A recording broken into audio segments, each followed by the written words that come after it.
बैठ जाए श्री अखिलेश महोदय, सभापति महोदय, मैं केवल इतना, सभापति महोदय, सभापति महोदय, स्वागत दादा, अभी क्या तरीका? सभापति महोदय, मेरा आपसे केवल इतना निवेदन है, माननीय मंत्री रहे हैं, बड़े दल के नेता हैं, मंत्री रहे हैं, बड़ी बात कर रहे थे, मैं महाभारत शकुनी ये सब बातें कह रहे थे, दुर्योधन तक यहाँ ले आई है। मैं केवल सभापति महोदय इनसे ये पूछना चाहता हूँ, आपने जाति कैसे पूछ ली है बताइए बस। आप जाति कैसे पूछ सकते हैं? आप बताएं जाति कैसे पूछ सकते हैं? आप पूछ के दिखाओ जाति तुम। आप जाति कैसे पूछोगे तुम? कैसे पूछोगे जाति? आप बैठ। नहीं, जाति नहीं पूछ सकते आप। आपने कह दिया ना, अब आप हमारी जाति नहीं पूछ सकते। आप हमारी व्यवस्था सुन लें, आप मेरी व्यवस्था सुन लें। कोई सदन में किसी की जाति नहीं पूछेगा। अनुराग ठाकुर जी, मैंने उसको स्पष्ट कर दिया। नहीं, श्री अनुराग ठाकुर जी। माननीय सभापति जी, बात है। माननीय सभापति जी, उस समय के प्रधानमंत्री स्वर्गीय आरजी वान जी ने यही कहा था कि ओबीसी के आरक्षण का विरोध करता हूं। ये तो सदन में है। आरजी वान ने कहा था कि मैं ओबीसी को आरक्षण का विरोध करता हूं। अब ये तय करें कि वो सही थे या ये सही हैं, और आपकी पार्टी गलत थी कि आप गलत हैं, और वो पिछड़ा विरोधी थे कि आप पिछड़े के पक्ष में हो। और उस समय की पूर्व प्रधानमंत्री आईजी ने कहा था कि जात पर ना पात पर। अभी मैंने तो कहा नहीं सर, उस समय कहा गया था। और इसी तरह से ही कृपया अपना भाषण संक्षिप्त सर, मंडल आयोग की रिपोर्ट हो, काका कालेलकर की रिपोर्ट हो, इस पर कौन वर्षों तक बैठा रहा सर? जवाब देना होगा इनको, कौन देगा जवाब? अगर उस समय उसको लागू कर दिया होता तो आज ओबीसी के अधिकारी भी ज्यादा होते, बाकी भी होते। और यही नहीं सही, इन्होंने दलित के साथ, आदिवासी के साथ, ओबीसी के साथ विरोध किया। ओबीसी कमीशन को तो संवैधानिक दर्जा भी नहीं दिया। अगर संवैधानिक दर्जा दिया तो मोदी सरकार ने आकर दिया है माननीय अध्यक्ष जी। और मैं इस सदन के लिए पढ़ देता हूं सर। नेहरू जी ने 1961 में आरक्षण के विरुद्ध में लिखा था, I quote, I react strongly against anything which leads to inefficiency and second rate standards. I want my country to be a first class country in everything. The moment we encourage the second rate we are lost. I unquote. ये किसने कहा? देश के पहले प्रधानमंत्री ने कहा। आप उससे सहमत हो कि नहीं सहमत हो बताइए?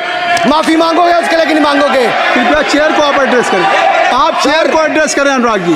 सर मैं इतना ही कहूंगा और समाप्त करें। लहजे में बदजुबानी, चेहरे पर नकाब लिए फिरते हैं, वो जिनके खुद के बही खाते बिगड़े हैं वो हमारे हिसाब लिए करते हैं। बहुत बहुत धन्यवाद। नहीं सर, मेरे एक मिनट सर, मैं एक बात क्लियर कर दूं सर, मैंने किसी का नाम लेकर नहीं कहा, लेकिन कोई अपने आप क्यों खड़ा हुआ? मैंने किसी का नाम नहीं लिया था। आप रिकॉर्ड चेक कीजिए सर, आप रिकॉर्ड चेक कीजिए। और सर ये सारी बातें अगर आप देखेंगे, सबका साथ सबका, मैं रिकॉर्ड दिखवा लूंगा। आप दिखाइए सर। सबका साथ सबका विकास हमने किया सर। अगर अल्पसंख्यक के रूप में अगर किसी को राष्ट्रपति बनाया गया तो कलाम साहब को अटल बिहारी वाजपेयी जी की सरकार में बनाया गया। रामनाथ कोविंद जी को एससी समाज से आते थे, राष्ट्रपति बनाया गया तो मोदी जी की पहली सरकार में बनाया गया। एक महिला ट्राइबल को अपनी क्षमता के आधार पर अगर देश का राष्ट्रपति बनाया गया तो द्रौपदी मुर्मू को हमारी सरकार को। अगर ओबीसी प्रधानमंत्री है तो आज माननीय प्रधानमंत्री मोदी जी। आज सबसे ज्यादा मंत्री एससी एसटी ओबीसी है तो हमारी सरकार में सर मैं इतना ही कहूंगा। समाप्त करें सर, मैं 2 मिनट में खत्म। Sir 2 minute sir. MSP sir, ये एमएसपी की बात कर रहे थे सर। एमएसपी कौन लाया? एमएसपी सर 61 के युग में, उस समय के पहले प्रधानमंत्री जी ने लाए, लेकिन इन्होंने उसको गारंटी क्यों नहीं दिया भाई? 61 के बाद 66 में आप लाए। आप इतने सालों तक क्या करते रहे? क्यों नहीं आपने प्रावधान उसका किया? सर दूसरा मैं कहना चाहता हूं, कर्नाटक में 1200 किसानों की आत्महत्या की। 1200 किसानों ने गए आप मिलने के लिए। कितने एससी एसटी ओबीसी थे? कितने एससी एसटी ओबीसी थे? सर वहां के ओबीसी का पैसा, एससी एसटी का पैसा, उनका बजट 34% कर्नाटक में खत्म करके अलग कर दिया गया। पूछा आपने क्या उनसे? कौन किया? और सर यही नहीं, मैं पूछता हूं सर मैं पूछता हूं इनमें से सर। अब आप संक्षिप्त समाप्त करें। आप समाप्त सर। एक मैं कहना चाहता हूं सर, सर आप देखिए ओबीसी के लिए आज ओबीसी का कोटा खत्म करके अगर मुसलमान को आरक्षण देने की बात कोई करता है तो आपकी आंध्र कर्नाटक आपके कहने पर वो लोग करने की बात करते हैं। आप यहाँ पे ओबीसी की बात करते हो सर। माननीय सभापति जी, मैं एक बात और कहना चाहता हूँ यहाँ पर। एक बात सर, अग्निवीर की बात कही गई और अखिलेश यादव जी ने मेरा नाम लेके कहा। सर मैं हिमाचल प्रदेश से आता हूँ, बहुत छोटा राज्य, 70 लाख की आबादी है सर। सर देश में कारगिल के समय सबसे ज्यादा शहादत दी तो हिमाचल के वीर सपूतों ने दी। 4 परमवीर चक्र विजेता हुए, 2 हमारे यहाँ से हुए। 1 रैंक 1 पेंशन ये बात 40 साल तक इन्होंने दी। सर अगर दी तो प्रधानमंत्री नरेंद्र मोदी जी ने आकर दी। और यही नहीं सर, अग्निवीर योजना में 100% एम्प्लॉयमेंट की गारंटी है और हमारी 100%। सर एक बात अंत में लास्ट बात कह रहा हूँ सर, ये लास्ट है सर। मैं एक बात, ये आखिरी बात कह रहा हूँ सर। युवाओं के लिए बजट में बहुत कुछ है, नौकरी से लेके इंटर्नशिप से लेके बाकी सब। मैं निर्मला जी को और प्रधानमंत्री जी को बहुत बहुत उसके लिए बधाई देता हूं। सर स्पेस सेक्टर के लिए 1000 रुपये वेंचर कैपिटल फंड भी दिया गया।